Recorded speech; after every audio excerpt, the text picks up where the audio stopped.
मुझे तू राजी लगती है।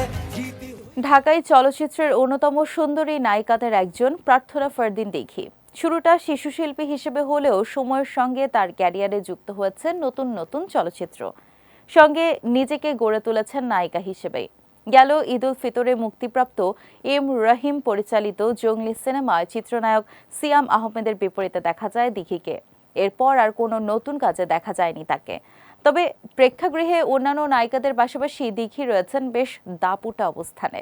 এদিকে পর্দার বাইরে সামাজিক যোগাযোগ মাধ্যমে সবসময় সরব থাকেন দিঘি। বিভিন্ন সাজে নিজেকে উপস্থাপন করে ভক্তদের সামনে নিয়মিতই ধরা দেন এই অভিনেত্রী। তারই ধারায় ২০ জুন সন্ধ্যায় সামাজিক যোগাযোগ মাধ্যমে একাধিক ছবি প্রকাশ করেন দিঘি। প্রকাশিত ছবিতে দেখা যায় একটি নীল সোনালী গাউন পরেছেন দিঘি। তবে আগের তুলনায় দিঘি এবারের উপস্থিতি ছিল অনেকটা সাহসী। এ সময় খানিকটা খোলামেলা অবস্থায় দেখা যায় তাকে। দিঘির এই মোহনীয় আবেদনময়ী লুক যে রীতিমতো মুগ্ধতা ছড়িয়েছে ভক্তদের মাঝে, তা আর বলার বাকি রাখে না। বর্তমানে দিঘির সিনেমার ব্যস্ততা একেবারে কম নয়। শোনা যাচ্ছে অভিনেতা মামুনুল ইমনের বিপরীতে একটি নতুন চলচ্চিত্রে দেখা যাবে তাকে।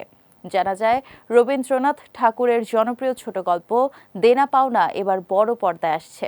পরিচালক সাদেক সিদ্দিকীর নির্মাণে সরকারি অনুদানের এই চলচ্চিত্রটি গল্পের নামেই নির্মিত হবে। এই সিনেমার কেন্দ্রীয় চরিত্রে দেখা যাবে প্রার্থনা ফারদিন দিঘিকে।